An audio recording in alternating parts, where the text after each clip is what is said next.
Bonjour! Parce que t'as fait un clac. Oui, excuse-moi. Ouais, je vois, c'est pas grave. OK. Je sais pas si ça paraissait. Bonjour! Attends, là, tu viens de mêler le cerveau. Pourquoi? Parce que là, tu commences. Non, oui, ben, je suis Louis-Philippe Delorimier. Et je suis... Non, j'ai vraiment dit mon nom, là. OK, Éric Normand-Carmel. Nous sommes tous deux médecins vétérinaires et nous vous présentons du coq. C'est moi. Alan!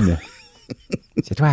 Non, c'est toi. Si tu me fais moi, c'est de toi qui te dois dire. Non, j'ai comme Le dit mon podcast nom. Vétérinaire Qui lève le voile. sur la médecine vétérinaire. Et tout ce qu'il a.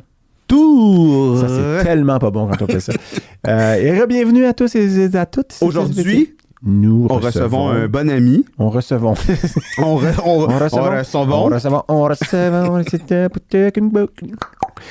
on reçoit un bon ami, mais surtout un bon chirurgien. Le docteur Pierre Clairfond. Oui, Pierre Clairfond. Chirurgien vétérinaire. D'origine Dans les française, petits animaux, faut dans le les préciser. animaux de compagnie, qui est né en France, qui a fait sa médecine vétérinaire en France, mais le reste de son parcours, il l'a fait ici. Qui est resté... outre-Atlantique. qui est tombé en amour avec le Québec. Et une Québécoise. Québécoise. Aussi, dont on mentionne pas le nom, mais qu'on mentionne les faits et gestes. Non, Oui. pas Elle a un fait. prénom qui est identique au prénom de ma blonde. Oui, effectivement. Mhm.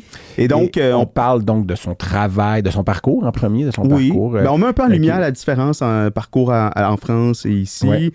On parle un peu aussi des différences, vous abordez ensemble les différences un peu entre la pratique vétérinaire française et Oui, québécoise. puis aussi la difficulté des fois à obtenir la reconnaissance de son équivalence de diplôme, etc., Exact, pour on a pouvoir aussi, finalement travailler dans un autre pays.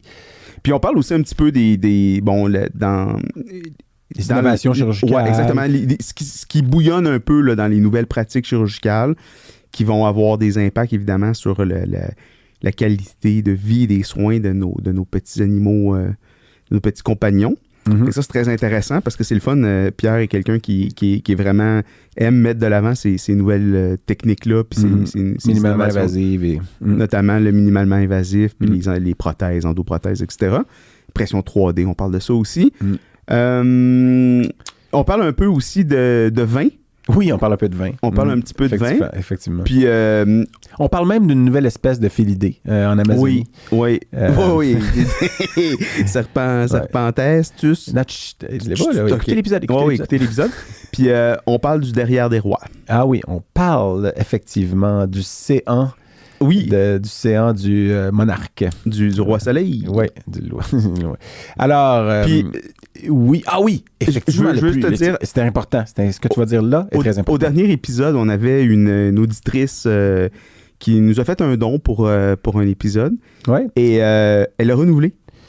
Elle a renouvelé la mise. Ouais, elle a tellement doublé sa été mise. enchantée du rendu de cet épisode qu'elle a commandité. Je suis pas sûr que chronologiquement, c'est comme ça que c'est arrivé, mais en fait, on remercie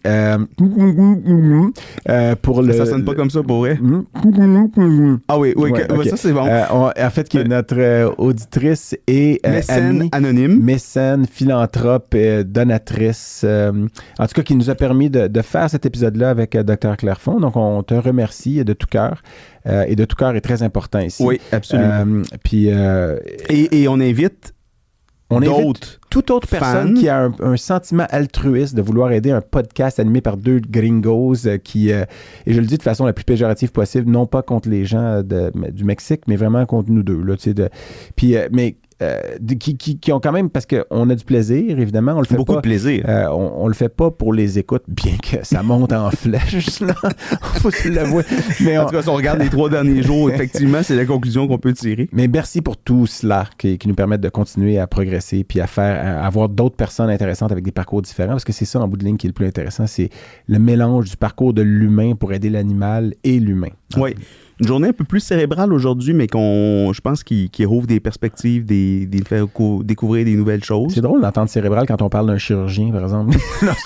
Sauf cet épisode. Ben oui, non. Pierre, je fais des blagues, évidemment. Donc, on vous souhaite bonne écoute. Bonne écoute à toi. Oui, je vais l'écouter.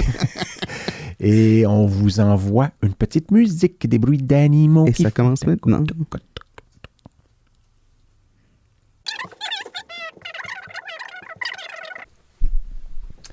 On a 2 bières. On va commencer 2 bières? Oui, parce qu'avec Pierre, je pense qu'on peut se permettre ça. On va... C'est une question de réputation? Non, mais quand ton prénom est à une boule de plus d'être bière, Je vois. Non, mais... je veux dire, c'est logique, là. Ouais, non, ça fait du sens. Ça fait du sens. Bon, moi, j'ai pas beaucoup de notes pour celle-là parce que je me suis dit, Pierre, Attends, ça va modéré. couler de source. Bon, visiblement, on est dans les liquides, c'est dans les analogies de liquides. Oui, parce que Pierre qui roule n'amasse pas mousse. Bière qui coule n'amasse pas mousse. Mois de mars, c'est toujours un peu long. Hey! Là, on se tape l'espèce de petite gadoue là, de neige qui fond, puis de crottes qui émergent. Là. Ah, ça, les crottes, là. Tu marches dans les parcs à Montréal. C'est assez phénoménal, là. C'est assez impressionnant. Là. À chaque printemps, moi, c'est comme...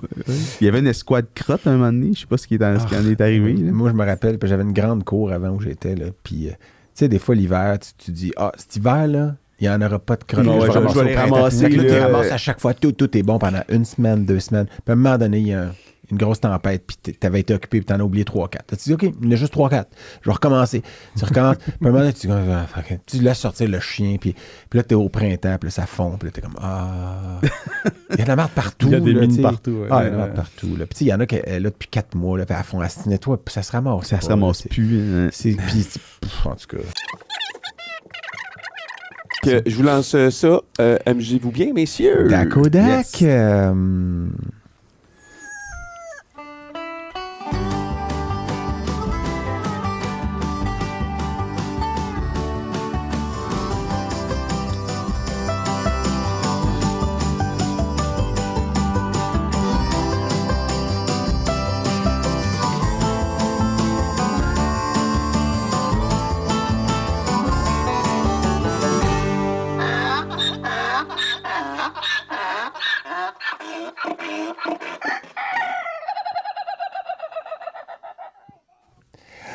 Hey! Hey, ho, ho, ho! Hey, hey, hey! Nous revoici, nous revoilà. Encore une fois, Comment vas-tu, mon séduisant docteur Delorimier?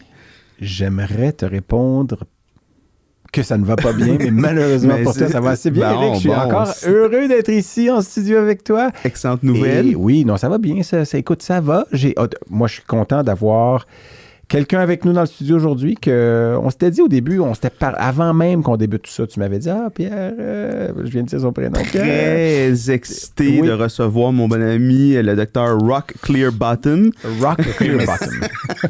ou pour tous les autres, le docteur Pierre Clairfond, médecin Pierre vétérinaire, Clairfond. Bonjour, Pierre. Bonjour. chirurgien vétérinaire. Bienvenue parmi nous. Merci pour l'invitation. Ouais, je savais que Pierre, ce serait plein de choses intéressantes de quoi on pouvait parler avec lui. Donc, Absolument. bien content que tu aies accepté notre invitation. Merci d'avoir fait le déplacement. Pas de décevoir. Aucun filtre. C'est aujourd'hui qu'on parle à ta 3e gosse. En fait, non, t'es 4. Parce qu'il y a 2 gosses québécoises et 2 gosses françaises. Oui, absolument. Je les ai pas laissés en France. Non, Comment? Moi aussi, je suis rendu à 4 gosses, d'ailleurs. moi aussi. Toi aussi, hey, on a 12 gosses à 3. Donc, Pierre est comme, non, ça dérape déjà. Là. Ça part pas bien. Non, mais on est content de te voir. T'es le premier chirurgien qu'on accepte, dans le fond, parce que c'est vrai que c'est une spécialité est essentielle, mais des fois, on se dit, es-tu vraiment essentiel? Le problème de la chirurgie, c'est les chirurgiens, finalement. Bon, je savais qu'il était pour me couper. Ça prend un chirurgien pour me couper. On a choisi le plus agréable. Non, c'est vrai. Un des top 12. Écoute, non, on est content que tu sois là. T'habites pas trop loin, en plus, c'est pratique. Tu travailles vraiment proche des magnifiques studios Machine 4771. De Sainte-Thérèse. La belle. Donc, tu travailles 100% à Blainville, en fait. T'es pas Ouais. loin d'ici. Tout à fait. Donc, on salue tous les Blainvillois. En fait, chirurgien donc au centre Oui. DMV Nord à DMV Blainville, Nord. pour préciser. Mhm. Juste avant, Ça aurait pu être DMV Couronne Nord, tu sais. ouais, mais ça se dit moins bien. Oui. C'est vrai. C'est Quand tu- centre, nord, sud, c'était mieux C'est parce que... le Nord, ça s'étend tellement loin. Mais c'est vrai, c'est DMV Nord, puis il y a DMV Sud qui est à Saint-Hubert, DMV La Chine, puis c'est un beau groupe, là. Beaucoup de monde travaille là. En fait, on connaît Beaucoup presque- d'amis. J'allais dire tout le monde, mais c'est plus vrai, tu sais, parce que tu me dis des noms tout à l'heure de gens qui tu connais, puis c'est des plus jeunes spécialistes, puis je les connais pas tous. La pandémie a nuit un peu à ça, parce qu'avant, il y avait des nouveaux qui arrivaient, on les rencontrait dans les congrès, puis on finissait par, sans les connaître au départ, les connaître un peu, mais là, il y en a que je connais pas du tout. C'est vrai qu'on a Je eu trouve comme ça- une espèce d'hiatus de 3 ans où est-ce qu'il y a plein, même les étudiants, moi je les ai moins connus. Là, tu sais, Ouais. c'est Puis- moins fun pour ça. On va te laisser parler, mais j'ai j'ai oublié de dire qu'on enregistre aujourd'hui parce que j'aime le faire. On veut garder le côté intemporel, mais en le disant au début, je me dis, ben comme ça, le monde va savoir parce que ces épisodes-là, on les enregistre puis ils sortent pas le lendemain. Donc là, on est au printemps 2023, 25 mars pour être précis. Puis donc ça va probablement sortir à l'automne ou quelque part dans ce bout-là. Mais sinon, le reste va être tout à fait intemporel. On s'en doute. Éric, je sais pas si puis Pierre, tu peux intervenir quand tu veux. Hein? Mais je sais pas si tu as vu ça, mais moi, j'ai vu ça hier soir pendant que je me préparais. Puis j'étais comme, qu'est-ce que je peux dire? Évidemment, c'est par hasard. En ouverture. Non. Puis dans les nouvelles, ou en tout cas sur certains médias sociaux, il y a comme, il y a une nouvelle espèce de félin qui a été découverte en Amazonie, dans les forêts profondes, qui n'avait jamais été vue avant. Puis c'est un genre de félin qui ressemble à un serpent, là, tu sais, qui a une peau sans poil, puis qui a l'air quasiment écailleuse avec du jaune puis du noir. Là. Puis ça s'appelle ça s'appelle. attends une minute. C'était quoi la source? Serpens catus. SERPENSCATUS. Puis là, il disait Serpens catus. Puis il y a une photo, mais la photo est comme. Le chat est vraiment proche. Là. Ça a l'air d'une photo d'Avatar, là, justement. Là. Puis là, je me suis dit, ben voyons, non, c'est évidemment un canular, ça se peut pas. Puis là, ils disent, mais finalement, il a été démontré que malgré le nom latin qui donnait de la crédibilité, c'était un canular. Puis je lisais ça hier, puis je suis comme, ben voyons, c'est clair que, c'est tellement rare, c'est dans les forêts reculées, puis ils ont une photo en gros plan du chat, avec trop de détails. Puis il s'appelle Serpens catus, alors que ça aurait dû être Felis catus serpentis ou quelque chose de même, là, si on avait été logique. Je sais même pas si Serpens est un nom de genre, là, en fait, genre ou famille. Je pense pas, non. En tout cas, ça pour dire que, non, j'ai vu ça, vous irez regarder Serpens catus, vous allez voir une photo d'un chat noir et jaune avec pas de poils. Ça n'existe pas. Fait qu'Éric, je te laisse continuer avec quelque chose de mieux que ça. Moi, j'avais préparé aussi un petit truc en intro, c'est que... Oui, vas-y. Non, mais tu veux ouvrir écoute, parce qu'on a Pierre avec nous. Puis j'ai déjà pris une bière ou deux avec Pierre, mais rarement une. Puis je me suis dit... je pensais que tu allais faire une deuxième fois ce que tu as fait tantôt. C'est-à-dire? Un jeu de mots avec oui, parce que je me suis dit, si ton prénom est à une boule de plus sur la première lettre d'être bière, pourquoi ne pas en ouvrir une? Puis, donc, je pense qu'on peut faire peut-être tout de suite ça, puis je vais juste... laquelle tu veux? La petite. On va commencer par la petite. Parce que l'autre, je vois le mot bière forte. Oui, ben forte. C'est comme... On est fort, tu sais. Mais la petite, c'est une bière spéciale parce que je vais juste saluer un client à moi, je ne le nommerai pas, mais je vais quand même le saluer, c'est bizarre à dire, mais la chienne s'appelle Bella, c'est un labrador noir que j'ai vu, qui était supposé venir pour me voir parce qu'elle avait une tumeur de la vessie, mais finalement elle a une cystite polypoïde, c'est intéressant parce que c'est une condition qui est non tumorale, puis le pronostic est définitivement meilleur qu'une tumeur de la vessie.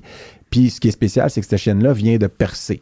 Pas une dent, là. Ouais, elle vient pas de percer percer sur en Gaspésie. le marché ou sur le... Non, elle vient de percer en Gaspésie, puis elle a fait beaucoup de... Mais je pense qu'ils ont un pied à terre à Montréal, mais tout ça pour dire que quand je l'ai vu la première fois, je dis, vous êtes pas loin de la petite microbrasserie qui vient de fermer, parce que c'est une petite microbrasserie qui s'appelle Cap Gaspé, puis elle a fermé, parce que je pense que la brasseuse, merci, ne pouvait plus la rester microbrasseuse. La microbrasseuse. Donc, la bière s'appelle la Aldemand Beach. Puis Cap Gaspé, malheureusement, vous ne pourrez pas aller vous en procurer parce qu'elle se fait ça, plus. c'est genre dans les dernières... dernières... Une exclusivité. En fait, oui, le client me l'a rapporté la fois que... Donc, je le remercie beaucoup, le propriétaire de Bella, parce que je sais qu'il écoute le podcast. Donc, je vous remercie beaucoup d'avoir eu la gentillesse de me rapporter ça. Puis là, on la boit en exclusivité. Donc, sur le podcast avec Dr. Clairfond. Merci d'être venu. Merci à Bella et à son propriétaire. Puis la Aldemand Beach, c'est une IPA. Donc, c'est ça. Elle est plus angulaire. C'est une pierre angulaire. Parle-moi pas sur des... non, mais elle est bonne quand même, elle est surprenante parce que elle a, au début, t'es comme, une petite amertume, puis là, il y a le côté alcool a l'air fort, mais pourtant, elle est 5,8. Elle est pas... moi, je vais prendre le fond, j'aime ça, la petite... Moi, c'est juste... Pierre et moi, on était en Floride pendant la relâche récemment en même temps, mais on s'est pas croisés dans les régions marécageuses centrales de la Floride. Et puis, pendant que j'étais dans un des pavillons de Disney avec mes enfants, j'ai vu des lamantins. Puis, c'est fou comment c'est... En fait, tu sais, avec c'est pas un cétacé, là, c'est un ordre, les Sérénidés.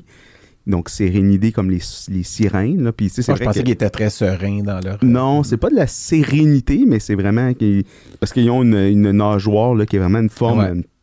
qui ressemble au... Dans leur joueur caudal, là. Ouais, la nageoire caudale, exactement. Puis il y a les lamantins, mais il y a les dugongs qui, eux, ils ont vraiment la forme un peu de poisson. Là, qui... Puis, bon, il y en a qui disent que ça... C'est d'eau douce, hein, ça? C'est d'eau douce, dans des eaux peu profondes. Il y en a partout. Là. Il y en a dans la région tropicale de l'Amérique, mais il y en a en Afrique de l'Ouest aussi, dans l'océan Indien. Puis, il y en a qui disent, bon, c'est peut-être l'origine de la mythologie des sirènes. Ouais. Puis là, j'ai creusé ça un peu, mais en fait, c'est un animal qui partage beaucoup de caractéristiques anatomiques avec l'éléphant, en fait, plus proche des éléphants que des cétacés. Phylogénétiquement aussi, ou... En termes de anatomique. caractéristiques anatomiques, Ok. plus.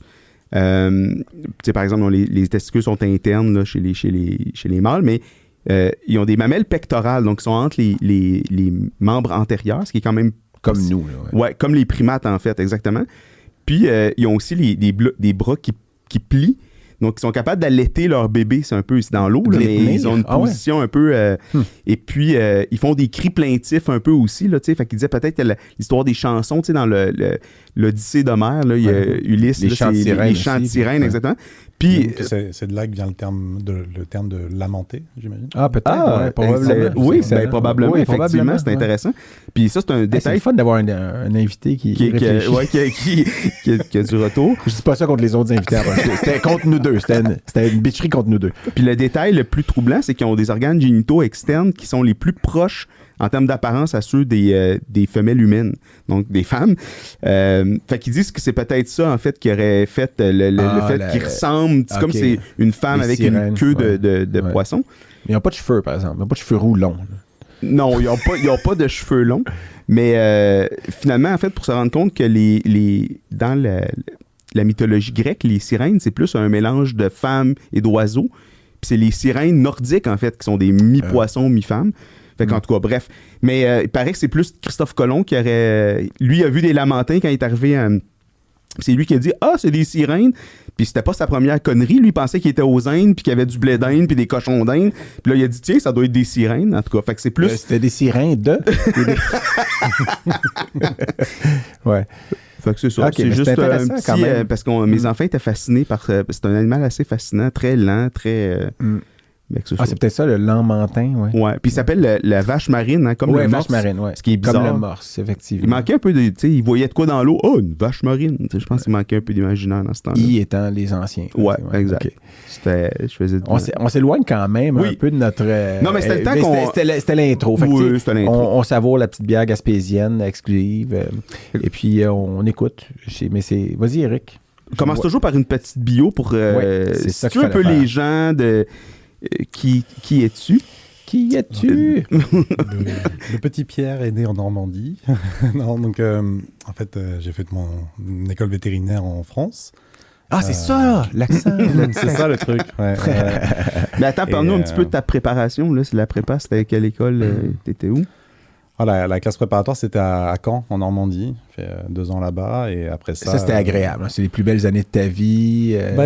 En fait, ça a été des années de beaucoup de travail, mais Ouais. honnêtement, ça a été vraiment 2 belles années en réalité. Ah ouais? Ouais, j'ai gardé mes meilleurs amis sûrement de classe C'est préparatoire. pas le cas de tout le monde, à part ça. Non, c'est pas le cas de tout le monde, mais c'est vrai que moi, ça a vraiment bien la donné. On a vraiment trouvé une belle chimie avec nos amis là-bas. Puis après ça, le concours, rentré à l'école vétérinaire de Nantes.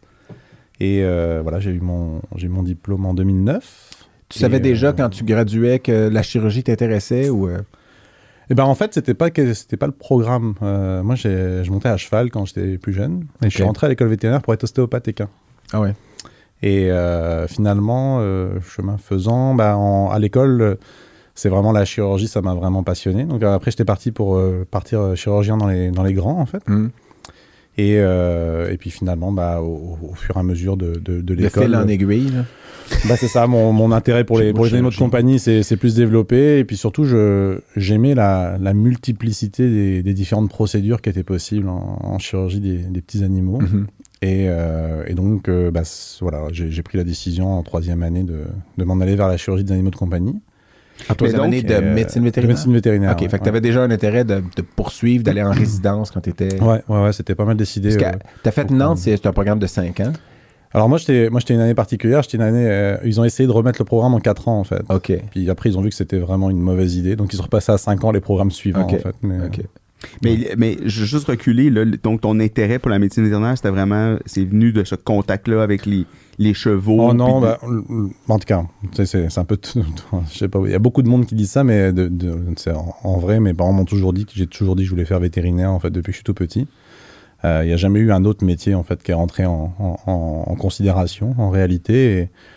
Et donc voilà, mes parents ont dit voilà, le chemin pour y aller, faut que tu passes par la case prépa, concours. Alors c'est pas la seule voie, mais on va dire c'est la voie classique.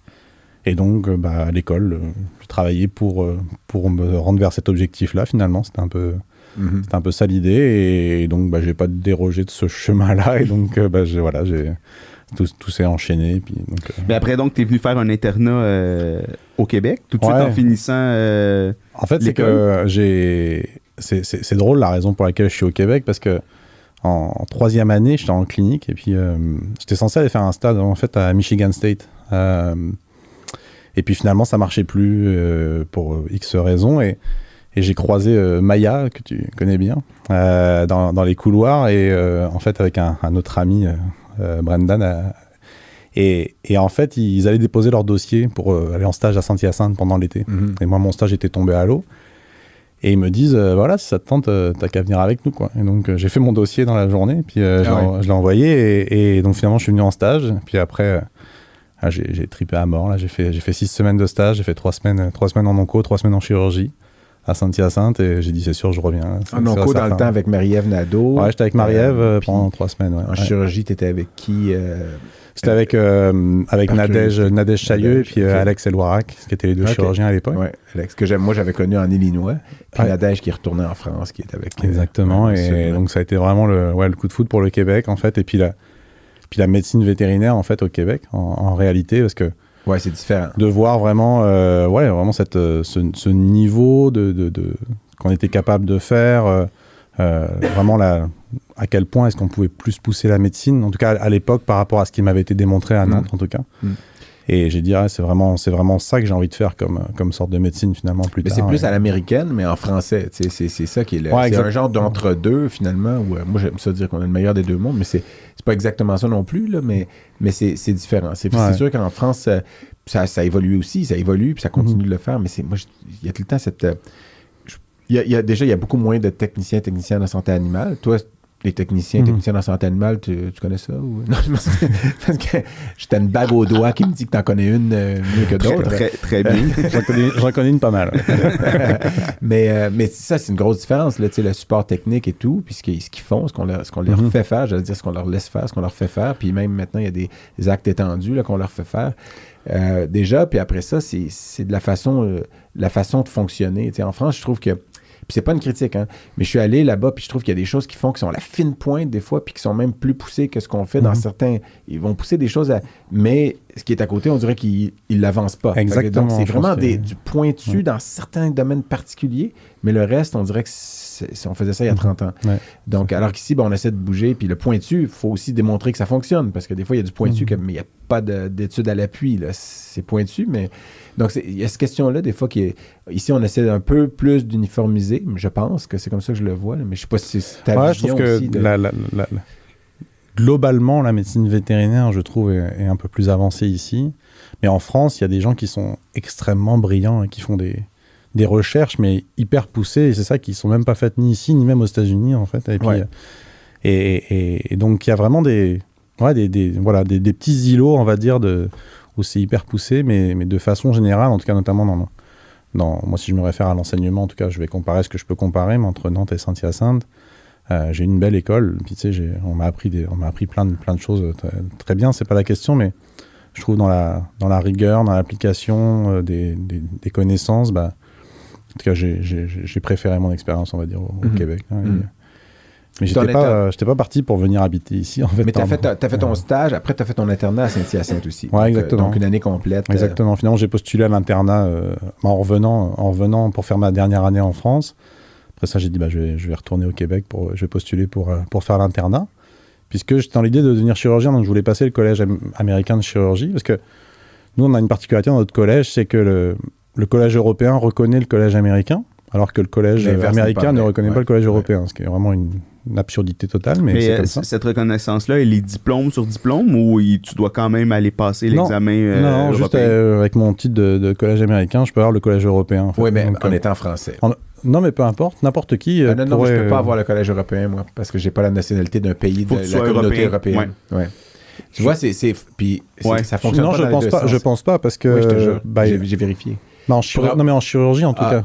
En chirurgie, parce qu'il y a des chirurgiens américains qui ont le CVS, en fait. Donc, oui, mais soit ils ont travaillé là-bas. Parce qu'il faut que soit tu aies travaillé sur le territoire ou que tu aies la nationalité d'un des pays de la communauté européenne, pour le CVIM, en tout cas. Mais bon, c'est un détail technique, mais que je veux pas embêter les gens, mais c'est parce que des fois, ça fonctionne, puis tu le dis, ça fonctionne pas toujours dans les deux sens. Mais on va reparler plus tard de la reconnaissance des spécialistes, tout ça. Moi, j'avais un point que... Ça peut déraper. Hein, tu sais. Ça peut déraper, mais je le ferai pas déraper. Et donc, après cet internat général à Saint-Hyacinthe, avec une promo d'interne assez flamboyante. Beaucoup sont devenus des spécialistes, d'ailleurs. On a vraiment eu une super promo d'interne cette année-là. Ça a vraiment été excellent. On a eu beaucoup de plaisir. On a des bons résidents aussi. Donc, on s'est bien amusé. Eric était en dernière année, je pense. Hein, c'est ça. C'est bien marré. Et puis c'est ça, finalement, moi, c'était prévu que je rentre après l'internat, en fait. Je n'étais pas supposé rester. Puis ma blonde, à l'époque, en France, m'a laissé. Et donc, finalement, j'ai revu les choses en me disant, finalement, je pourrais peut-être rester. En fait. Ton regard a changé. J'ai une attache de moins. Et donc, c'est ça. Et puis bon, et donc pour 1000 raisons, mais quoi qu'il en soit, j'ai postulé pour être interne spécialisé au DMV. Et qui m'a refusé. Et donc, donc j'ai fait comme donc là j'étais un peu. Est-ce que c'était les seuls à avoir un programme d'internat spécialisé en chirurgie à l'époque? Exactement, il y avait juste 2 postes en fait à l'époque et c'est docteur Benamou et docteur Malenfant qui ont eu les 2 postes, qui sont tous les 2 chirurgiens spécialistes maintenant à Daubigny et puis pour à l'hôpital vétérinaire de Montréal. Ouais. Et donc finalement, je me suis retrouvé un peu mal pris. Et justement, Nadège, en fait, m'a dit mais je connais quand même assez bien Sébastien Foury. Et oui, ça. Jérôme. Et je pourrais leur parler de toi parce qu'elle savait que je voulais vraiment faire un internat spécialisé. Et donc finalement, je me rappelle, j'allais dire, tu avais la drive déjà, mais ça fait un lien avec le golf dont on parlera tout à l'heure. J'ai une rencontre, je me rappelle encore, c'était drôle, c'était une rencontre sur la terrasse du toit. Qui n'existe plus maintenant, la défunte. Elle existe encore, mais elle est plus ouverte. Elle a été démontée. Ah ouais? J'étais avec Louis et Jérôme et je me rappelle, je leur dis voilà, moi je veux faire un internat spécialisé. Puis j'ai dit prenez-moi s'il vous plaît. Puis j'ai dit je vais le faire bénévolement, mais apprenez-moi la chirurgie. Et donc finalement ils m'ont trouvé un salaire pour l'année, puis ils m'ont pris et puis ça a super bien été, vraiment. J'ai vraiment une belle année. Ça a beaucoup cliqué avec Jérôme. Oui, toi, t'avais aimé ça, je me souviens. Ouais. Et puis... difficile pour nous, mais... une blague. Et puis voilà. Puis après, vu que ça a bien marché à internat spécialisé, on a dit... voilà, je me rappelle, à l'époque, Yves Gosselin avait accepté d'ouvrir un poste de résident. Et donc, ils ont créé un poste de résidence pour moi. Ouais. Et voilà. C'est bien. C'est la première résidence que Rive-Sud a eu de toute discipline confondue. On avait fini. Je pense, il y avait Romain qu'on avait, entre guillemets, fini. C'est-à-dire que Romain, voyons. Son nom de famille. Béraud. Oui, Béraud, parce qu'il y a trop de Romains de toute façon, mais les Français, c'est comme, ils se sont fait envahir par eux autres, puis ils prénomment tout ça. Soit Romain, soit Jérôme. Non, je sais. Ouais, Romain ou Jérôme, mais Romain, donc Béraud, qu'on salue, qui était à Daubigny, mais à ce moment-là, il faisait sa résidence à Saint-Hyacinthe, mais avait fait aussi des semaines pour compléter son exposure puis son log, là, qu'on appelle. Parce que, Donc, toi, tu avais été le premier, par contre, à temps plein, ou qui a fait sa résidence en entier, je devrais dire, avec nous. Puis ça, c'était quelle année? À quelle année? C'est 2011 à 2014, en fait. Puis Jacques s'était joint à l'équipe, justement, à l'été 2011. Donc, j'avais mes 3 mentors, là, Louis Huneau, Jérôme Auger et Jacques Dupuis. Ça a été vraiment 3 belles années. Oui, c'était le fun. Puis après, t'es allé travailler au centre vétérinaire Laval, qui est pas loin d'ici. Puis t'as travaillé là combien de temps? Je me rappelle plus. C'est 5 ans. C'est dans notre 5 ans. Donc là, vous êtes côtoyés à nouveau. Nous, on se connaissait de la fac, mais là, on a eu la chance de travailler ensemble toutes ces années-là. Puis Pierre, contrairement peut-être à certains autres chirurgiens, il aimait ça venir me montrer des cas, fait qu'on a développé une amitié, mais on a aussi vu des choses intéressantes ensemble, puis on a fait des cas l'école fun. Ouais, très curieux, en fait. Je pense qu'on est l'un comme l'autre, on est très curieux puis on s'émerveille facilement, je pense, de notre métier. Et puis s'émerveiller facilement, cas, quoi. C'est une qualité. C'est comme les enfants qui sont... Tu sais, puis vous avez parlé de Disney tantôt, c'est la même chose, là, mais après ça veut aussi dire des fois essayer de voir... Parce que moi, des fois, je dis que chaque patient est un case report. Ça veut dire chaque patient a une particularité qui fait qu'il est différent des autres, même si il y a exactement la même maladie, puis à la limite, mais pour moi, ils ont tous une différence qui fait que, pour vrai, là, des fois, je suis ridicule. Si je m'écoutais, j'écrirais un case report de chaque patient, parce que lui, il a telle particularité qui fait que, puis le titre serait, tu sais, puis là, j'ai un titre en tête avec le case, mais c'est ridicule, tu sais, au point où, des fois, il faut que je m'arrête, là. J'ai des fichiers de case report potentiels. Ouais. Mais non, mais c'est une raison, façon de dire, ah ben lui, pourquoi il est différent, tu sais, puis il y a ça, puis des fois, moi, ça allume cette lumière-là toujours. Là. Puis des fois, c'est des beaux cas classiques, mais tu dis, tu sais, c'est un cas d'apprentissage pour les étudiants, c'est un cas vraiment intéressant qui a lu le livre. L'apprentissage pour nous aussi. Oui, absolument. C'est complètement hors de votre domaine, mais je vous donne un exemple puis je le fais pour le plaisir, à la limite, de le dire à quelqu'un, là, parce qu'à date, je n'ai juste parlé avec le client. Mais je vous conte juste une histoire rapide qui va peut-être vous endormir, mais c'est un chien que j'ai vu récemment qui a une leucémie. Mais c'est une leucémie chronique. Puis les leucémies chroniques, des fois, ça progresse lentement. Le mot le dit, hein, les cellules s'accumulent. On appelle ça une maladie d'accumulation. Les cellules augmentent en nombre dans le sang, mais c'est pas parce qu'ils se divisent vite, c'est juste parce qu'ils meurent pas. Puis, contrairement à une leucémie aiguë, qui est une maladie d'accumulation, les cellules se divisent vite, puis les comptages de cellules en circulation montent. Puis la différence entre les deux, c'est que les leucémies aiguës, il faut les traiter avec de la chimie agressive pour tuer ces cellules-là qui sont en division rapide. Puis celles qui sont des leucémies chroniques, on utilise une chimio différente qui va les endommager au point où ils vont finir par mourir. Mais des fois, ça prend un bout de temps avant qu'ils meurent. Puis j'ai vu une couple de cas où on traitait, puis les comptes de cellules baissent pas. Puis à un moment donné, on se dit, le traitement marche pas. Puis même, des fois, ça niaise, ça commence à monter. Puis, mais avec l'expérience, j'en ai vu assez que je me dis, OK, mais des fois, ça prend plus qu'un mois ou deux avant que ça se mette à baisser. Puis là, il faut être patient, là.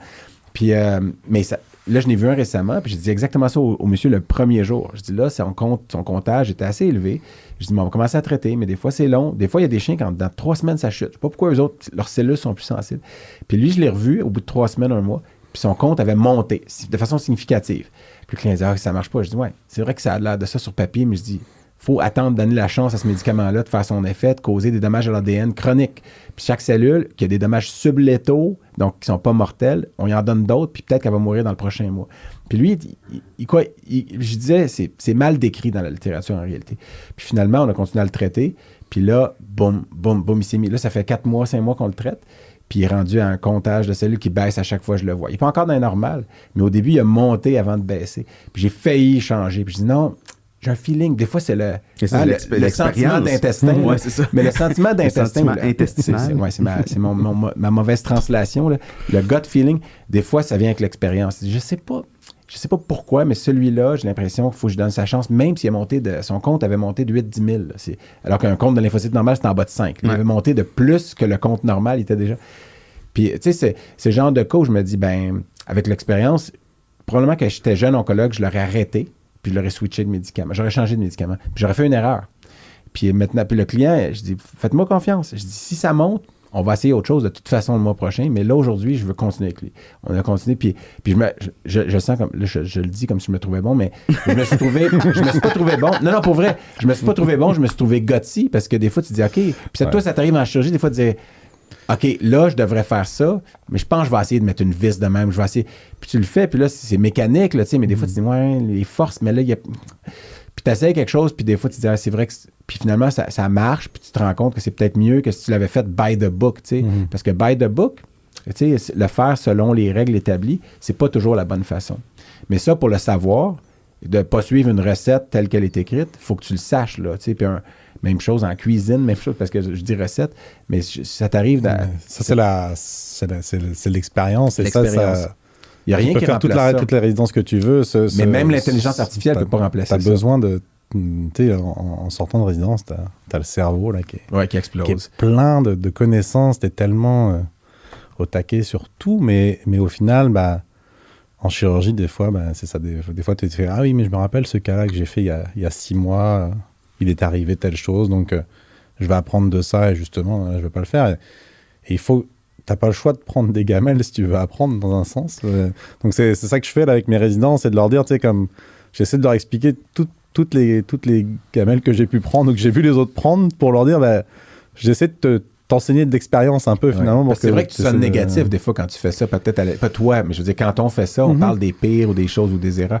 Mais en réalité, c'est comme les commentaires Google. C'est des 5 étoiles ou des 1 étoile. Mais les cas qu'on se rappelle, en général, les cas dont on se rappelle, c'est les cas qui ont soit très bien été, ou qui avaient quelque chose, ou qui ont très mal été. Puis, c'est les extrêmes. Hein. Souvent, les cas qui se retrouvent dans le milieu, ils passent dans le lot. Puis Mais tu sais, c'est deux courbes qui se croisent, en fait. C'est qu'au départ, tes connaissances, tu sais, t'es très à jour sur les nouveautés, mais ton expérience est basse. Puis à un moment donné, il y a un point dans le milieu où est-ce que t'es à ton meilleur. Soit est-ce que c'est un plateau qui dure, mais où est-ce que t'es encore quand même, t'es à jour dans tes connaissances, mais ton expérience, puis ton côté technique, tu sais, vous avez un côté technique aussi de gestes comme nous aussi.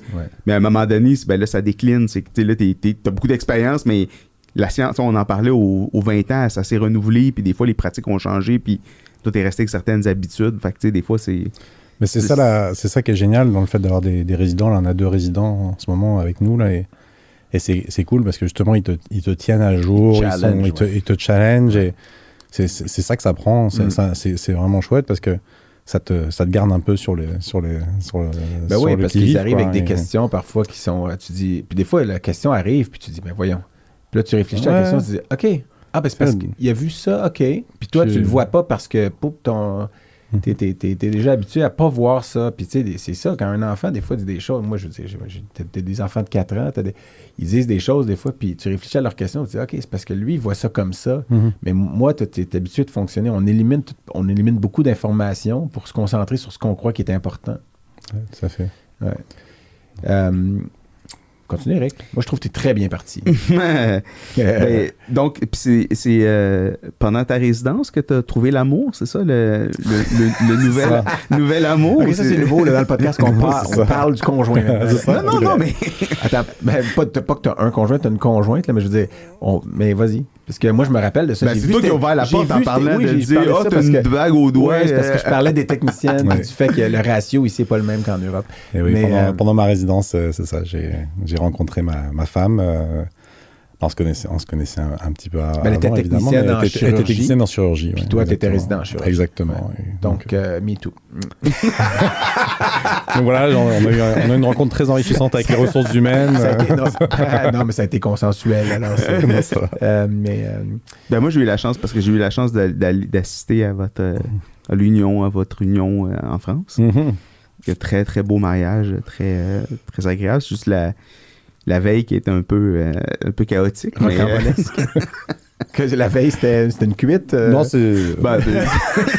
Il n'y a pas de chance Marcel, on la salue. Je pense pas qu'elle va jamais... Non, c'est ça.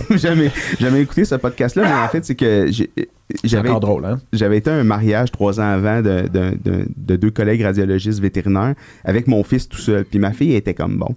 Fait que quand Pierre puis Chantal m'ont invité au mariage en France, j'ai dit OK, il faut que j'amène ma fille. Ma fille avait 6 ans. Et donc, je suis un peu procrastinateur, j'avais pas trop regardé un peu. J'avais pas trop regardé les hébergements, mais Pierre, il est gentil, il me dit oui, on t'a trouvé un truc facile. La maison de ses parents sont aussi un peu dans un cul-de-sac, puis il y a une maison à côté, il dit la propriétaire le laisse à mes parents pour héberger les amis, la famille, tout ça.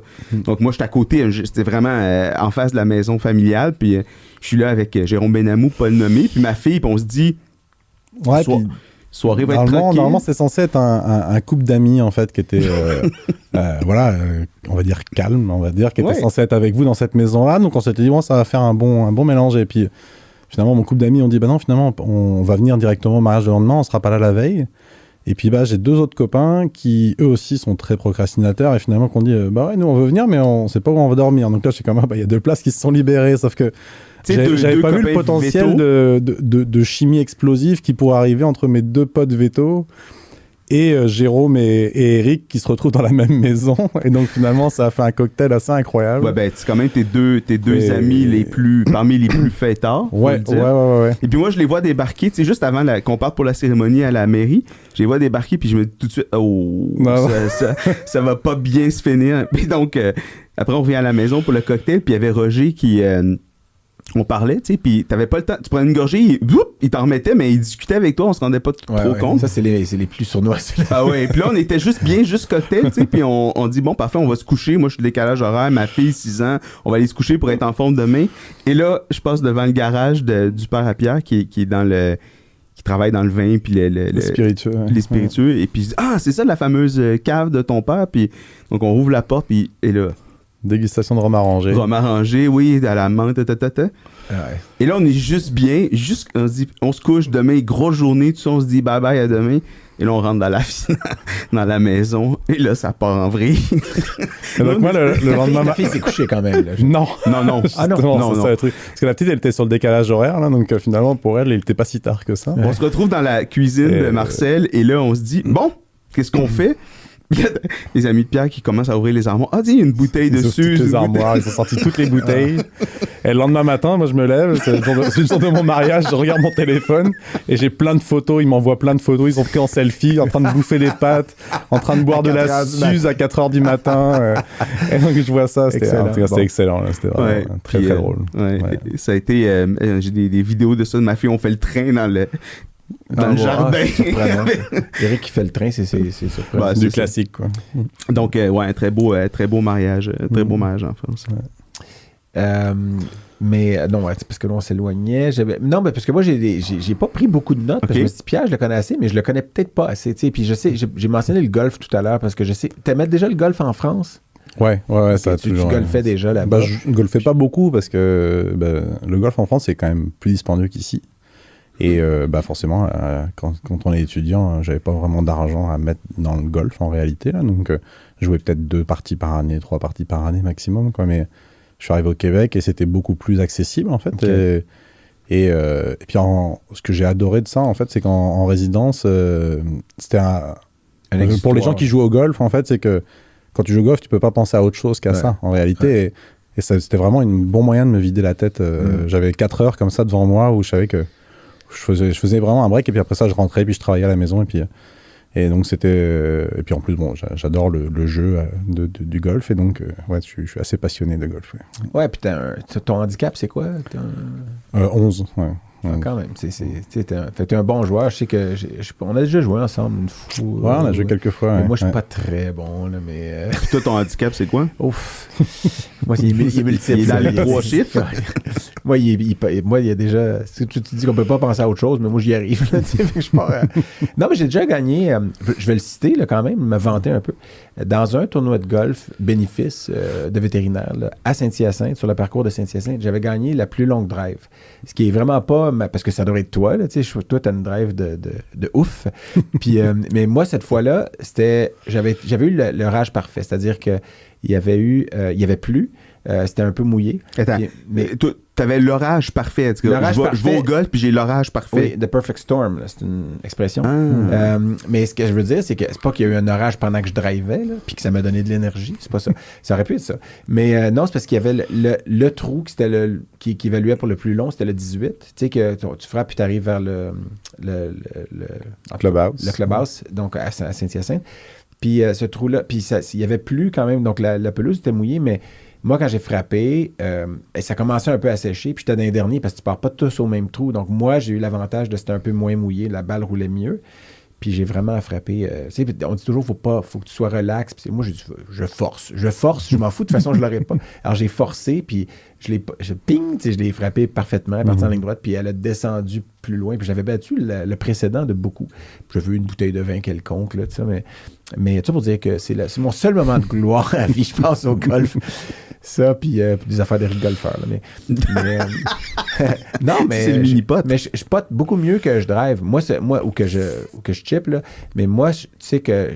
tu dois t'en souvenir, parce que moi, je frappe de la droite, mais je pote de la gauche. Moi, j'ai un putter gaucher, puis j'ai des bâtons droitiers, sinon. Fait que j'ai juste mon putter qui est gaucher. Ah, t'es mêlé dans ton kit. Non, puis je suis pas ambidextre. Ben non, je suis pas mêlé. C'est juste que je vois mieux la ligne quand je suis... en frappant de la gauche pour le pot, mais pour frapper. C'est comme si moi, potter, c'est comme jouer au hockey, je suis gaucher au hockey, puis frapper, c'est comme jouer au baseball, je suis droitier au baseball. c'est ça. En tout cas, ça, c'est pour ceux que ça intéresse. Une petite pause et on revient avec notre podcast de golf. C'est ça. Mais on s'éloigne, mais le golf, il y a beaucoup d'animaux impliqués, parce qu'on essaie de parler d'animaux d'habitude. Bon, mais il y a beaucoup de... Moi, je me rappelle que j'ai golfé, j'étais allé une fois à Hawaï, puis j'ai golfé sur... c'est particulier, puis là, il y a des espèces de petites mongooses, là, c'est que ça ressemble à des mangoustes, mais en petit. Puis pour vrai, il y en a sur le terrain, là, puis des fois, ils partent avec ta balle, là, puis ils jouent. Ils sauvent avec, ouais. puis... Mais c'est ça. J'ai fait des rencontres avec des ratons laveurs en jouant, tu sais, où tu vas jouer, puis d'un seul coup, tu te retournes, et puis il y a genre 3 ratons laveurs qui sont dans ton carte de golf en train de vérifier si t'as pas amené des cacahuètes ou une petite barre tendre, tu sais. Donc, j'ai déjà vécu cette expérience-là. Les ratons laveurs. Fait qu'il faut... Puis ils te regardent quasiment insultés que tu... Ouais, que quoi, t'as rien pour nous. C'est très drôle. Ouais. Mais... tu évoquais tantôt donc, t'as des résidents que tu formes en ce moment. Mm-hmm. Je voulais parler un peu, moi, des trucs un peu innovants ou, tu sais, un peu la future où s'en va la chirurgie, parce que je sais que tu réfléchis beaucoup à ça, puis moi, il y a des trucs le fun dont tu m'as parlé, puis tu as publié récemment des billets, là, tu sais, sur les médias sociaux. Entre autres, le minimalement invasif, là, tu sais, c'est un peu quelque chose que tu as un intérêt ou que tu as développé. Ouais, c'est vraiment passionnant, en fait, parce que c'est juste une nouvelle façon de faire les choses, parce que forcément, la chirurgie, c'est facile quand tu l'as dans les mains et tu t'ouvres grand, tu vois bien, mais sauf que le problème, c'est que c'est très invasif. C'est très invasif, et puis c'est délabrant, en fait, pour les tissus. Ça nuit à la vascularisation, c'est douloureux pour l'animal, ça augmente le risque d'infection, donc c'est vrai que de plus en plus, on essaie de faire des incisions qui sont le plus petit possible, et donc guider les choses, donc soit par arthroscopie pour faire les interventions par arthroscopie, ou la paroscopie, thoracoscopie, et notamment aussi maintenant les réparations de fractures, là, où on fait, ça c'est vraiment un truc qui me passionne. Moi je fais surtout de l'orthopédie essentiellement, je fais à peu près 70% je dirais de ma pratique de l'orthopédie, et la réparation de fractures par voie minimalement invasive, c'est génial parce qu'on se retrouve à opérer l'animal, mais on fait toute guider la réduction sous fluoroscopie, en fait. Ouais. C'est bien que... Au lieu d'ouvrir puis d'aller voir le site de fracture, exactement. Là, tu mets tes ouais. Et on préserve tout l'hématome fracturaire, si bien que la guérison osseuse est plus rapide. On se retrouve avec des chiens qui, à 1 mois, peuvent avoir une union osseuse en post-opératoire, versus 6 à 8 semaines, des fois, avec des chirurgies ouvertes. Donc, c'est vraiment hyper intéressant. Ouais. Puis, moi, c'est que... Non, vas-y. J'allais dire, nous, on le voit, tu sais... moi, je veux dire, mettons, j'envoie un patient à mon chirurgien, je veux qu'il enlève la rate, là, tu sais. Après, c'est sûr, je veux pas que mon patient ait mal, mais si le chirurgien me dit, j'ai enlevé par la paroscopie finalement, tu sais, parce que c'était pas une grosse masse, donc c'est sûr qu'il y a des fois où vous avez pas le choix, la masse est grosse comme un ballon de plage, là, il faut que tu l'ouvres, là. Ouais. Mais quand c'est une rate qui a un nodule qu'on va aller enlever pour une autre raison, par exemple, puis là, il dit, je l'ai fait par la paroscopie, puis le chien, tu regardes sa plaie, puis tu dis, OK, ouais, puis le chien est plus confortable aussi, plus rapidement, puis on s'en rend compte, puis ça me fait penser, parce qu'évidemment, ça vient avec... parce qu'il y a eu... Vous connaissez Fred, évidemment, Frédéric Rousseau-Blas, qui est anesthésiste, mais il a donné une conférence il y a quelques jours que j'ai... Puis c'est la première fois que je le voyais comme conférencier, puis je le salue s'il nous écoute, mais il est très bon. Puis, tu sais, des fois, tu travailles avec du monde, puis tu sais pas comment ils sont. Puis il y a des gens, des fois, qui sont animés, puis j'ai vu des conférences, je suis comme, c'est moins bon que j'aurais pensé. Mais Fred, c'était très intéressant, puis ça m'a fait réfléchir à un point, parce que il y a un article qui vient de sortir dans Radio-Canada cette semaine où il parlait des procédures gynécologiques qui sont faites sans aucune analgésie. Puis c'est chez les femmes, évidemment. Puis il y a des gynécologues qui disent, vous allez avoir un petit pincement quand on va faire ça, mais ils savent pas c'est quoi. Déjà, des fois, il y a des gynécologues hommes si c'est pas des femmes, c'est ça. Puis je comprends pas comment ça fait que même si ça existe, à la limite, un gynécologue homme, personnellement, parce que je me dis, tu peux pas faire quelque chose que tu sais même... Puis en plus, expliquer qu'est-ce que tu vas ressentir comme douleur, puis tu donnes même pas d'analgésie. Mais tu sais, ces patients-là ont moins mal. Ils se réveillent, donc les patients que tu traites en minimalement invasif. Puis c'est un parallèle bizarre, mais c'est parce que je voulais venir à faire, c'est parce que j'ai lu la nouvelle, puis il y a beaucoup de procédures qui sont faites sans analgésie encore en humaine ou avec juste du Tylenol des fois, alors qu'on a tendance à être plus agressif que ça en médecine vétérinaire. Puis avoir des patients, des fois, qui se font faire des chirurgies comme ça ou des chirurgies thoraciques, puis le lendemain, ils retournent à la maison, puis ils sont presque en train de sauter, alors que... C'est un peu à la base du virage ambulatoire qu'il y a eu en médecine humaine qui s'est accéléré avec la pandémie. De dire, on essaye de le niveau d'analgésie n'est pas nécessairement suivi. Non, ça, je suis d'accord, mais ce que je dis, c'est intéressant de voir aussi qu'on raccourcit en médecine vétérinaire les séjours hospitaliers parce qu'on arrive justement à faire des procédures qui sont...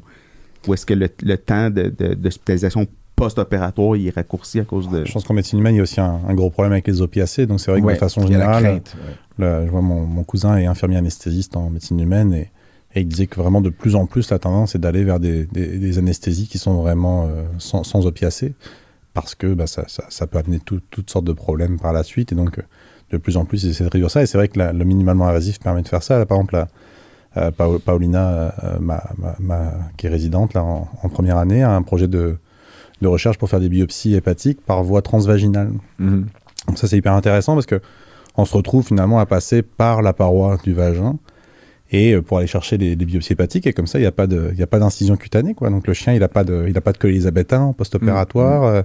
Et puis, il n'y a pas de cicatrice, quoi. Donc, il y a un patient sur 2 sur lequel vous ne pouvez pas le faire, par contre. Là, mais... Pourquoi? Parce qu'il est mâle. Ah oui, non, mais chez les femelles, oui, forcément, mais c'est vraiment intéressant. Mais avec 2 parts quand même, il faut insérer, vous arrivez à le faire. Ouais, non, tu fais par une canule en fait, parce que tu as une chaîne de travail dans ton endoscope finalement, donc. Et donc, ça te permet, comme ça, tu passes. Et donc, en plus, la paroi du vagin va cicatriser toute seule, quoi. Oui, non, pour la voie d'abord, c'est bon, mais c'est juste, je me dis, pour caméra et biopsie, comment vous faites pour avoir les deux... Tu sais, un peu comme les internistes font avec leurs endoscopes, t'as un port de travail, une chaîne à l'intérieur, et tu peux envoyer tes instruments comme ça par là. Mais c'est un endoscope flexible à ce moment-là que vous utilisez, non? Alors, je n'ai pas encore eu l'occasion de l'essayer, parce que Paulina a fait un cas là, avec Dr Terraos à DMV Sud, mais moi, je n'ai pas encore vu l'instrument en tant que tel, donc j'ai pas encore eu la chance mais c'est intéressant, mais c'est vraiment hyper intéressant. C'est pas décrit encore comme tel. C'est décrit en fait comme technique pour faire des ovarectomies en fait. Donc la technique chirurgicale est déjà bien décrite en réalité là, donc là l'idée c'est de pouvoir démontrer qu'on peut faire aussi des biopsies hépatiques avec une belle qualité de biopsie finalement lorsqu'il y a besoin. Ok. Ah, c'est intéressant parce que s'il y a un organe, en tout cas d'un point de vue de l'imageur qui a des changements un peu spécifiques, c'est le foie. Fait que souvent, le truc ultime, c'est l'analyse histo, tu sais. Puis souvent, bon, les biopsies, avant, on les faisait éco-guidées, on les fait plus éco-guidées. Maintenant, c'est chirurgical, mais avec ouverture de l'abdomen, ce qui est quand même assez invasif. Puis sinon, par la paroscopie, on le fait aussi par la paroscopie, mais par voie ombilicale. Finalement, on met un port ombilical et on le fait par là. Mais c'est vrai que on essaie toujours de minimiser finalement les cicatrices parce qu'il y a aussi un côté esthétique que les gens... recherche, ils veulent avoir une cicatrice qui est la plus belle possible, la plus petite possible aussi sur leur animal, sur eux évidemment, mais sur leur animal aussi. Et puis le colis élisabétain, c'est quand même une des complaintes les plus importantes pour les propriétaires en post-chirurgical, et notamment ça, le fait d'avoir une incision qui est intracorporelle, c'est vraiment... Puis non seulement c'est une complainte, c'est parce qu'ils vont finir par l'enlever plus tôt que ce qu'on aurait voulu, puis le chien va s'arracher plus de risque d'infection, exactement. Puis aussi toute l'impression 3D qui est un... Ouais, qui est un domaine là, qui est de c'est un monde complet qui s'est ouvert et qui est vraiment passionnant. C'est incroyable parce qu'il y a tellement de choses. Notamment pour des difformités angulaires de membres. Là, maintenant, il y a des guides de coupe. Alors, tu fais le scanner de ton chien et tu envoies ça à un laboratoire. Il te fait des guides de coupe que tu vas mettre sur l'os. Et tu vas pouvoir couper. Après ça, tu n'as plus qu'à raligner les guides. Et puis la patte, tu sais qu'elle est droite, elle est parfaitement droite. Ça fait que je pourrais être chirurgien, finalement. Là. Ah, exactement. En vrai, c'est vrai que... Alors, j'imagine que l'expertise du chirurgien, il vient dans le fait de pouvoir adapter le plan B et le plan C. Mais c'est vrai que... C'est une blague. Non, mais en vrai, sans blague, c'est vrai que si jamais ça va bien, c'est quand même très simple. Ben, je veux dire, c'est ça, la modernisation. Il y a des appareils, des outils comme le Ligasure que vous utilisez à tous les jours, qu'il y a 15 ans, on n'utilisait pas. Ouais. Puis qui maintenant simplifie quand même votre vie. Là, puis qui réduit, non seulement simplifie votre vie, mais réduit les risques pour le patient, réduit la durée de la chirurgie, l'anesthésie, etc. Donc, c'est des... Je vois aussi toutes les prothèses que tu as fait, imprimer. Les impressions 3D en fait, d'implants de façon générale. Et donc... maintenant, il y a des imprimantes à titane, en fait, et on peut imprimer en 3D l'implant qui est fait sur mesure pour le chien, et donc notamment les endoprothèses. Et donc ça, c'est top pour des animaux qui ont eu des amputations basses ou même un petit peu plus hautes au final. Et au final, Ça, c'est les ostéos intégrés. Là, exactement, on rentre ça dans la cavité médulaire de l'os porteur et va sortir un petit peg au bout de la patte, en fait, et la peau va guérir, en fait, autour de ça. Et après, vous mettez on met une lame comme comme les coureurs d'athlétisme handisport. Là, on ne mentionnera pas celui qui a fait de la prison. Qui est en Afrique du Sud. Mais c'est vrai que les chiens, c'est impressionnant. La récupération, à la vitesse à laquelle ils vont récupérer. Et alors, c'était balbutiant et il y en a de plus en plus. Et donc là, ça y est, il y a des laboratoires là, qui vraiment proposent ça. Et tu peux... Donc, tu envoies ton scanner et puis ils vont pouvoir organiser et te faire livrer l'implant et tout ça. Donc, mais c'est beaucoup Noel Fitzpatrick au Royaume-Uni qui a développé ça. Ouais, c'était vraiment le précurseur un petit peu. En tout cas, c'est ça, le précurseur. Mais c'est drôle parce que ça m'amène à un point que je m'étais dit. Je savais que tu parlerais des prothèses, des endoprothèses ostéo-intégrées, mais parce que Eric et moi, on aime bien les aptonymes, là. Puis il y en a un que je l'avais écrit il y a plusieurs mois, puis je m'étais dit, je vais le mentionner à un moment donné, mais il y a une étude, puis tu sais peut-être de quoi je parle, mais c'est une étude qui a été publiée en janvier 2022 dans PLOS ONE, qui s'appelait, puis je l'ai traduite en français, mais endoprothèse personnalisée pour l'humérus proximal et l'articulation scapulo-humérale des chiens. Étude biomécanique des contributions des muscles durant la locomotion. Puis c'était une étude qui avait été faite en collaboration avec l'Université de Montréal. Puis on salue Bertrand Lucier, puis Marie Lido, qui est notre résidente maintenant, puis qui était là à ce moment-là. Puis Bernard Séguin, qui est à Colorado State University. Puis finalement, des gens de l'ETS aussi à Montréal, qui eux avaient l'imprimante, je pense, justement en titane. Puis, mais l'étude a été publiée, puis je sais que le but, c'était peut-être pour des ostéosarcomes, par exemple, de l'humérus, les tumeurs osseuses qu'on enlève, puis que, d'habitude, on les ampute carrément, mais là, essayer de voir si on peut pas faire une chirurgie préservant le membre, là, qu'on appelle limb sparing en anglais. Mais l'aptonyme, tu sais de qui je parle? Pierre? Non, le premier auteur, c'est une fille dont le prénom est Lynn Aurore. Mais le nom de famille, c'est Lebras. Lynn Aurore Lebras. Puis c'est vraiment le membre thoracique, donc Lebras. Puis moi, j'avais vu Marie avec qui je travaille, je dis, je viens de voir l'étude que vous avez publiée, là. Le premier auteur, là, c'est pas son vrai nom, là. Lebras. Puis c'est des chirurgies de l'épaule, puis elle a dit, ah oui, puis elle trouvait ça très drôle qu'évidemment, quel aptonyme. J'étais jaloux, franchement. Ouais. J'avoue que c'est bien trouvé. Lynn Aurore Lebras. Bon. OK, moi, j'ai deux sujets, un crunchy, un léger. On commence avec le crunchy, on finit avec le léger. Okay? C'est peut-être mieux, là. Ouais. Non, mais parlons un peu où est-ce qu'on en est avec la reconnaissance des spécialistes, mettons, français ou étrangers au Québec. Ça y est, maintenant, on est reconnu. En fait, ça a pris longtemps. Je sais plus exactement. Ça fait plus d'un an. Ça va peut-être faire 2 ans. Je pense que j'ai mon diplôme de spécialiste, en fait. Donc, maintenant, vous avez accès au certificat de spécialiste. Ouais, donc...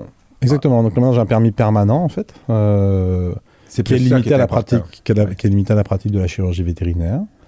Et puis avec un titre de spécialiste en chirurgie que je ne pouvais pas avoir, en fait, auparavant. C'est ça, mais maintenant, vous pouvez utiliser le titre de spécialiste. Exactement. Okay, parce qu'avant, on était limité, on devait s'appeler vétérinaire en chirurgie spécialisée. Mais parce que la réalité, c'est que le droit de pratique permanent est plus important en bout de ligne, parce que le titre de spécialiste, je ne veux pas le minimiser, mais moi, je l'ai, mais pour moi, dans ma pratique de tous les jours, ça change rien. Ça ne change pas ce que je vais faire.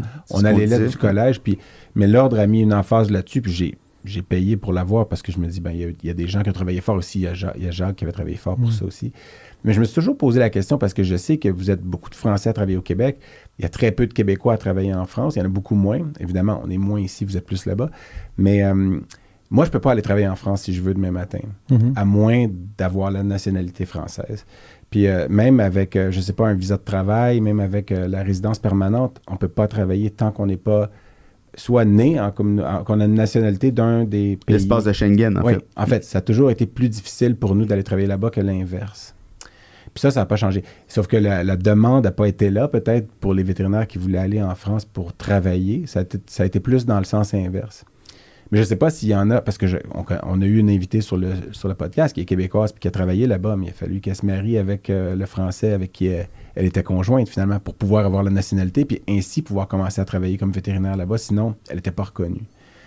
Mais même son diplôme de Saint-Hyacinthe était reconnu. Non, elle ne pouvait pas avoir. Même avec la nationalité française, c'est qu'il y avait vraiment une chicane entre l'ordre français et l'ordre québécois, parce que l'ordre québécois disait ça vous prend le NAVLE, l'ordre français disait ça vous prend une thèse. Mais attends, mais ça vous prend le NAVLE. Parce que moi, je ne peux pas travailler au Québec sans le NAVLE. Je ne suis même pas vétérinaire si je n'ai pas le NAVLE. Alors pourquoi vous pouvez l'être sans le NAVLE? Ça, je n'ai pas encore compris, par exemple. C'est pour ça que tu dis c'est crunchy, parce que mon petit point d'irritant, c'est qu'un vétérinaire français peut devenir médecin vétérinaire au Québec sans avoir passé le NAVLA, alors que moi, je peux pas travailler au Québec. Moi, je suis médecin vétérinaire, mais j'ai le droit de pratiquer que en chirurgie des animaux de compagnie. Je suis diplômé du Collège américain de chirurgie, mais j'ai pas le droit de faire de vaccins.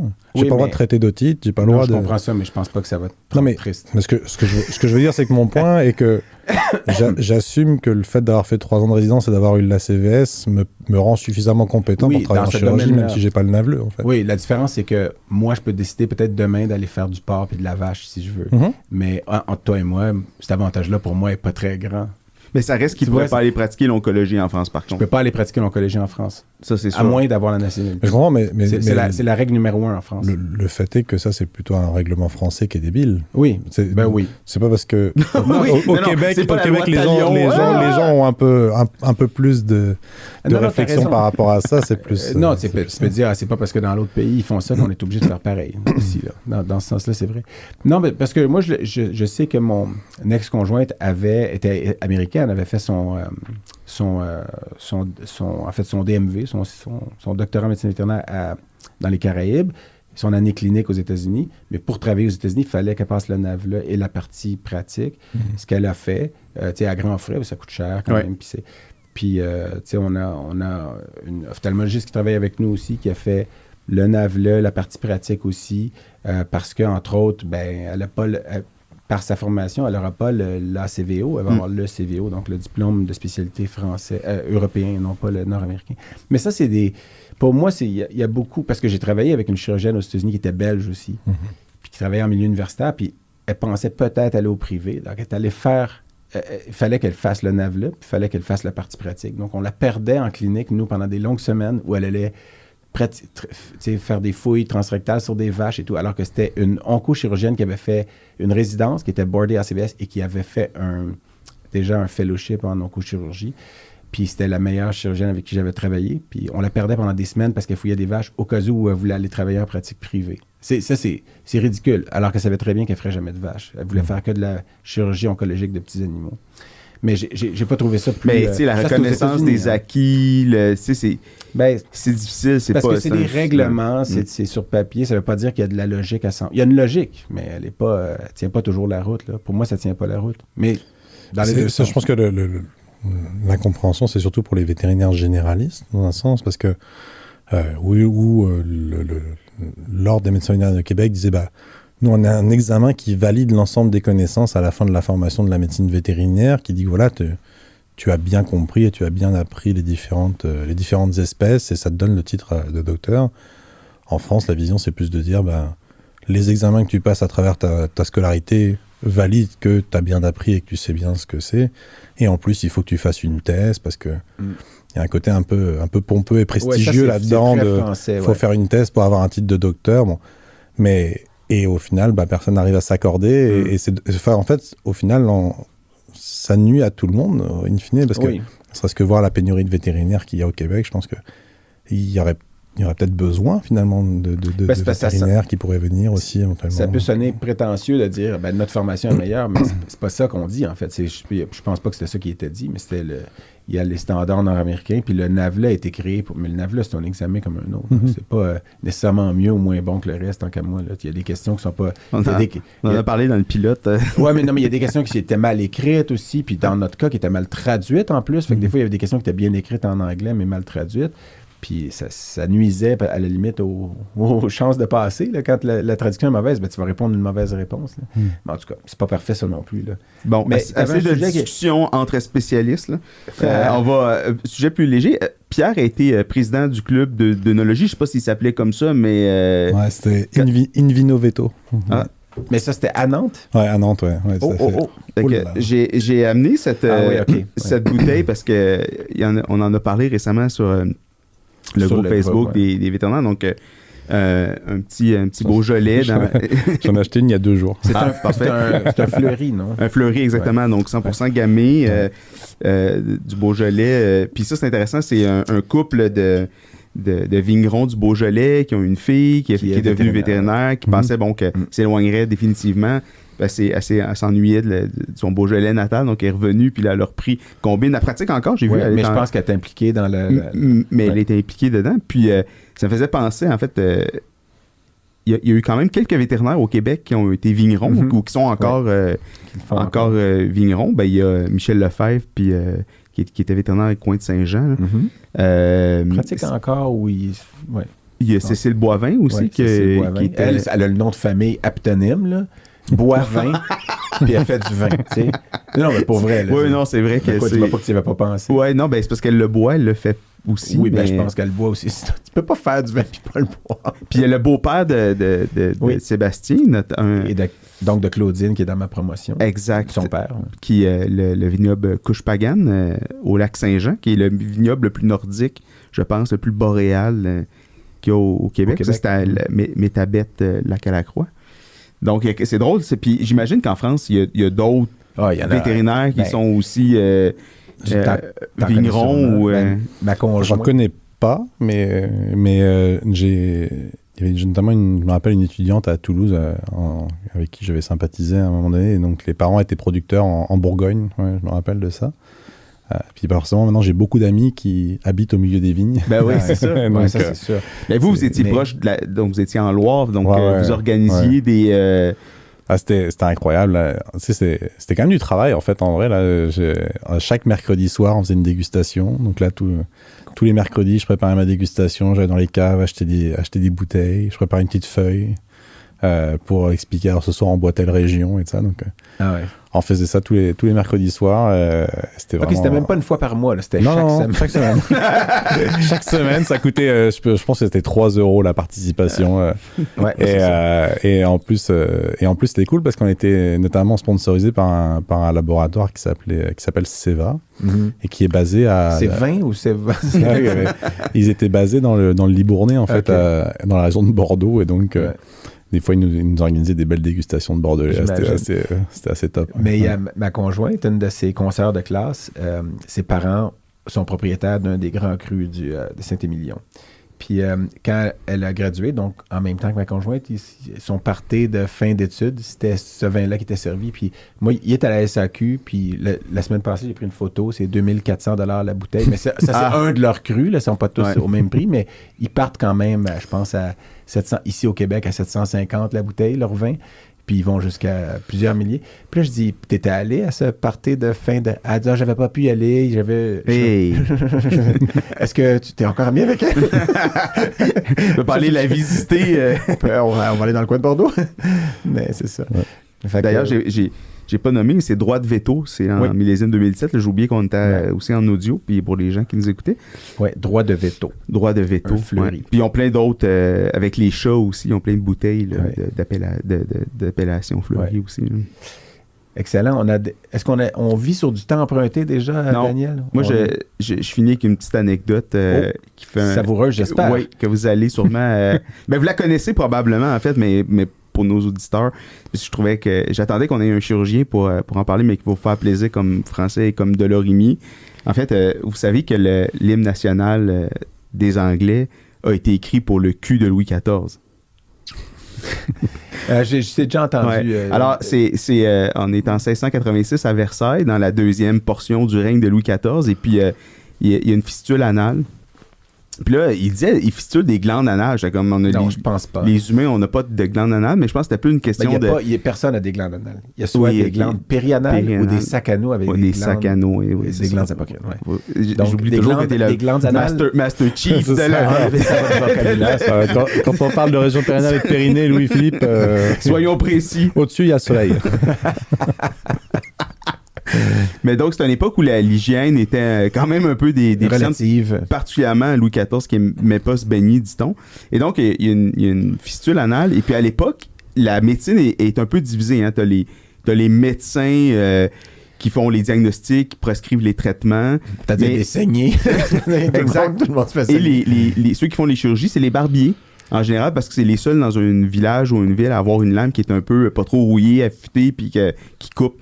Donc, il n'y a pas d'anesthésie, pas d'analgésie ou à peu près, puis on ne sait pas faire l'asepsie puis la stérilisation. Excuse-moi, c'est juste parce que ma montre m'envoie une alerte de Le Monde en France qui dit « Le vignoble bordelais a fini de digérer l'héritage de Robert Parker. » Au moment où on drôle de... Oui, c'est ça, c'est un drôle de...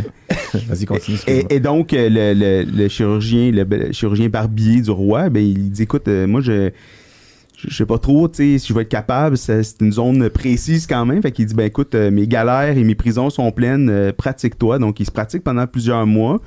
Il développe même des instruments assez précis pour l'aider à faire sa chirurgie. Donc, il se pratique sur des prisonniers. Ben, c'est pas précis si c'était des cadavres ou des prisonniers, mais en tout cas, il s'est pratiqué. Et quand vient le moment, il dit ça va être une opération assez longue, plusieurs heures. Et comme donc il n'y a toujours pas d'anesthésie, ben Madame de Maintenon, qui était la maîtresse ou l'épouse, je ne sais plus si elle était maîtresse de Louis XIV, elle dit je vais lui préparer un setup avec chansons, chœurs et tout ça pour l'encourager, lui donner du courage. La musicothérapie. Et donc, elle demande à Lully de composer un hymne qui s'appelle le Dieu sauve le roi. Et donc, c'est entonné par un chant de jeunes chanteuses, tout ça pendant des... God Save the King. Ouais, exactement. Mais là, c'est en France à ce moment-là. Oui, Dieu sauve le roi. Ça se passe bien, l'opération réussit. Et à un moment donné, plus tard, c'est pas trop clair lequel des rois... ils ont souvent... Ouais. La famille royale, anglaise et française, c'est souvent... Il y a des parentés, des mariages arrangés. Ouais. Puis à un moment donné, il y a un exil, il y a un roi qui entend ça en français, puis il se dit... Je vais faire traduire ça. Et ça s'est mis à jouer en Angleterre, mais en anglais, le God Save the Queen, c'est devenu, par la force des choses, l'hymne national anglais qui font retentir maintenant à chaque fois quand il y a eu le décès. Mais c'est documenté comme étant réel, ça? Oui. Il y a par exemple, il y a les partitions. Oui, Lully, c'est un personnage connu. Oui, je sais que Jean-Baptiste Lully. Oui, exact. Sauf que c'est démontré que c'est les mêmes paroles. Puis oui, traduit littéralement, oui. Mm-hmm. Donc, le God Save the Queen anglais, à chaque fois que vous l'entendez, dites-vous que c'est un hommage... C'est God Save the King maintenant, depuis quelques mois. Oui, c'est ça. Ouais. C'est un hommage au cul de Louis XIV. Bon. Donc, ça, c'était en fait, j'ai lu, ça fait déjà un petit bout, je l'avais gardé, mais c'est un livre de Jean-Noël Fabiani, qui est un chirurgien cardiaque français, qui est maître de conférence. Tu sais, son titre, il fait à peu près un demi-paragraphe. Là. Puis lui, il a écrit 2 livres, c'est les histoires insolites de la médecine. Évidemment, il y a un côté plus chirurgien parce que c'est ça. Puis j'avais lu cette histoire-là, puis je me disais, excellent. Mon Dieu, ça me fait remplir de plaisir. Mais je sais pas combien d'Anglais le savent. Très peu, je pense. Ouais, je pense qu'en effet, ça va pas être très, très répandu et je suis pas sûr qu'ils ont envie de le laisser savoir. Non, mais ça change un peu quand tu l'entends, ça change un peu la perspective. Mais les fistules périanales, on veut pas finir là-dessus, mais peut-être qu'on va le faire, mais chez le chien... c'est parti pour ça, pour ceux qui savent pas c'est quoi, c'est une maladie désagréable. Puis le berger allemand est affecté beaucoup plus que les autres espèces, ou quasi exclusivement. Puis c'est dégueulasse, là. C'est des trous autour de l'anus, puis ça pue, c'est infecté, Puis je me souviens que jadis, c'était chirurgical comme maladie. Puis je me souviens que Jacques Dupuis, dont tu as parlé tout à l'heure, c'était pas sa chirurgie préférée. Puis je l'ai pas entendu souvent sacrer. Mais ça, il injectait du latex, non? Pour la délimiter, puis pour en faire l'ablation. Non, je pense que la recette, c'était... Tu rentres dans la salle de chirurgie en sacrant. C'est ça. Tu débridais, puis finalement, tu te rendrais compte qu'elle allait beaucoup plus loin que ce qui était prévu. Mais je me rappelle que l'article qui est sorti initial, qui parlait de la cyclosporine, c'était dans Canadian Vet Journal quand même. Puis c'était Sarah Ayres qui était une des auteurs, peut-être même la première auteure. Sarah, c'est pas Sarah, c'est S-A-R-A, parce qu'elle, si on disait Sarah, qui est S-A-R-A-H, elle détestait ça, c'est Sarah, S-A-R-A. Puis elle avait publié ça, puis je me rappelle quand il est sorti cet article-là, Jacques, qui est allé voir les internistes, qui a dit « C'est à vous autres, maladie. » Il l'a fait encadrer, c'est ça? Non, c'est à vous autres, moi, je touche plus à une fistule périanale. Puis ça, c'était je pense, c'est quand même il y a longtemps, c'était en 95, 96, il y a un bout de temps que c'était sorti. Ouais. Puis Sarah, j'ai travaillé avec elle, c'est pour ça que j'ai travaillé avec elle en Illinois éventuellement. Le monde est petit quand même. Le monde est... Oui, particulièrement le monde vétérinaire. Ouais. Ben écoute, Pierre, ce fut, puis c'est encore pour quelques instants, très agréable. Tout cela va changer dans une minute. Parce que tu prends ton char, puis tu prends ton char. Non, mais il va falloir se reprendre parce qu'on a à peine effleuré ta surface.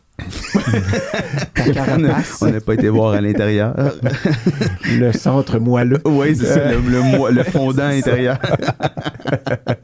Je sais pas où ça s'en va, ça. C'est une métaphore. C'est une méta faible, je trouve. Mais non, je suis content que tu aies accepté l'invitation. Puis c'est sûr qu'on va se reprendre. Merci beaucoup. Ouais, merci vraiment d'être venu. Ça m'a fait très plaisir. Ouais.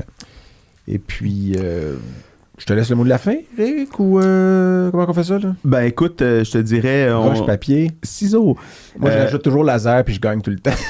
Laser. On remercie notre mécène anonyme qu'on a mentionné en intro. Ben, premièrement, puis c'est ça. Puis si vous sentez que vous avez un cœur philanthrope, ben... ça se fait pas tout seul. T'sais, on a Dan à la console, on a tout ce beau studio on a du graphisme et tout ça. Donc, on remercie effectivement. On déploie il faut déployer des moyens pour faire vivre ce podcast. Qui n'est pas une multimillionnaire, mais qui a généreusement décidé de nous aider pour pouvoir faire un épisode de plus et égayer vos oreilles. Une amatrice qui voulait en avoir plus. Oui, on aime ça les matrices. Alors, qu'est-ce qu'on fait? On dit merci beaucoup, Pierre. Merci, Pierre, et à très bientôt pour un autre épisode du Coq. À la Envoie la musique.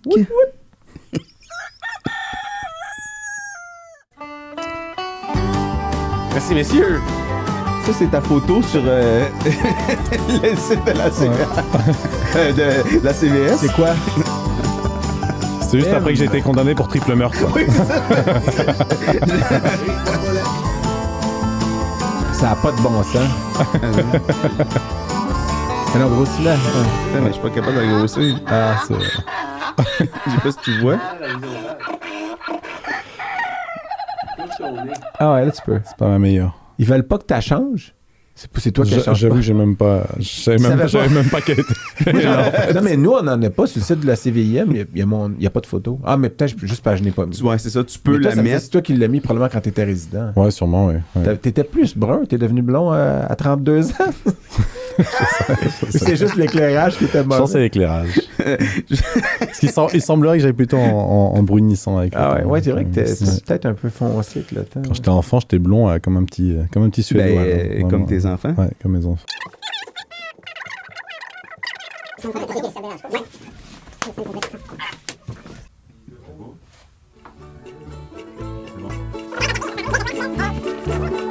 Et bien voilà qui conclut cet épisode. On espère que vous avez apprécié ça autant que nous, on a eu de plaisir à le faire. Eric? Et si vous avez aimé ce que vous avez entendu, abonnez-vous sur toutes les bonnes plateformes de podcasting et sur nos médias sociaux. Et on se revoit au prochain épisode. Ah oui!